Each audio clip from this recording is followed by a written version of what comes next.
Welcome back to a new episode in my series RedAux Reviews, where me and sometimes the kids create brief 5-minute only reviews of the games we've been playing. You'll be hearing us give our thoughts on new games and retro games, and you'll hear our pros and cons from different points of view, with a quick spoiler-free summary. Today, we're reviewing Ghosts N Goblins for the NES.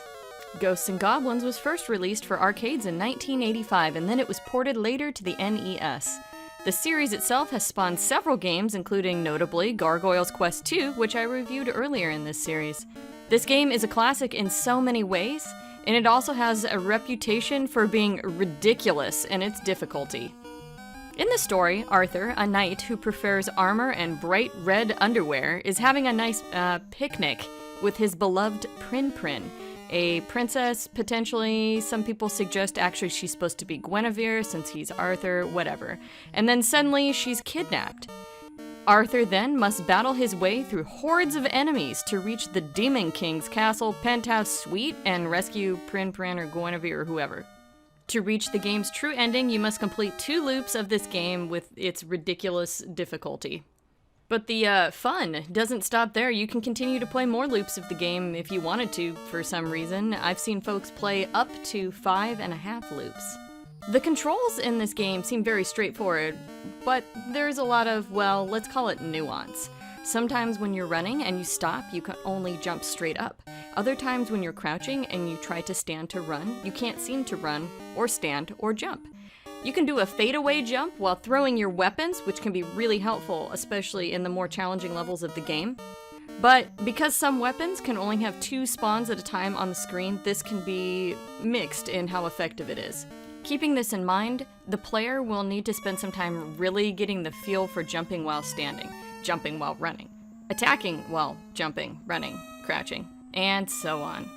In my playthrough of this game, many accidental deaths occurred from my mismanagement of the controls. The weapon system in the game is also very particular. If you've watched other reviews of this game, you probably know that most people's favorite weapon is the one we call the knife. You can throw many of them very quickly at enemies, and they do relatively enough damage, and it really helps getting through the onslaught of enemies that the game constantly throws at you. Other weapons include the javelin, which I call the lance, the torch, the axe, and the cross, aka the shield. Some of these weapons are slow and are thrown in an arc, and some are thrown more quickly and in a straight line. The shield can also block incoming attacks, which is very helpful later on. But here's the real tricky part about the weapons. Some weapons cannot kill specific enemies. No, I am not joking. And do you think the game bothers to tell you this? Absolutely not. So you may find yourself stuck on a boss tossing more and more and more weapons at him and not being able to beat him, even though it looks like he's taking damage.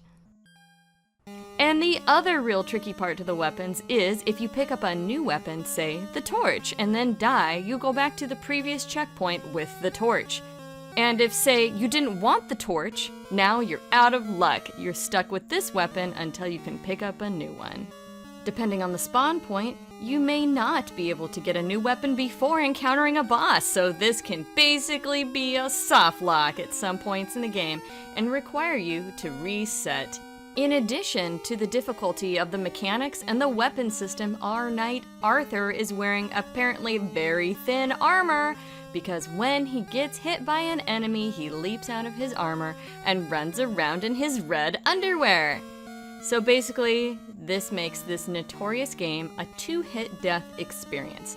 The first hit sends you to your underwear, and the second hit turns you into a pile of bones. One good thing, though, is the checkpoint and level select feature. On the startup screen, you can input a sequence of buttons to bring up a level select to continue from your last save point in the game.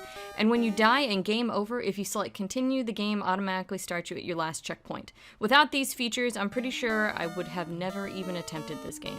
The music score for Ghosts N Goblins is highly recognizable nowadays. The first tune in the game, called Graveyard Forest and Ice Palace, aka Stage 1, is recognized as the theme to the Ghosts N Goblins series. The music itself really adds to the experience of the game, as it is immersive, spooky, and a bit on the stress-producing side of things. I found the music helped keep me interested and focused to push on and play more of this game.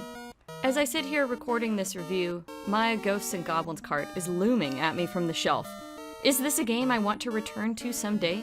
Do I really want to finish that second loop and achieve true ending? I mean, maybe. Once I got that troll ending, go ahead dauntlessly, make rapid progress. My first thought was, no thanks.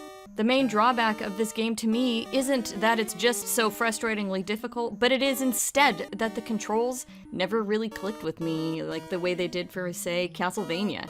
Even after hours and hours of playing it, I still struggled with accidental deaths, walking off things, and jumps that went nowhere.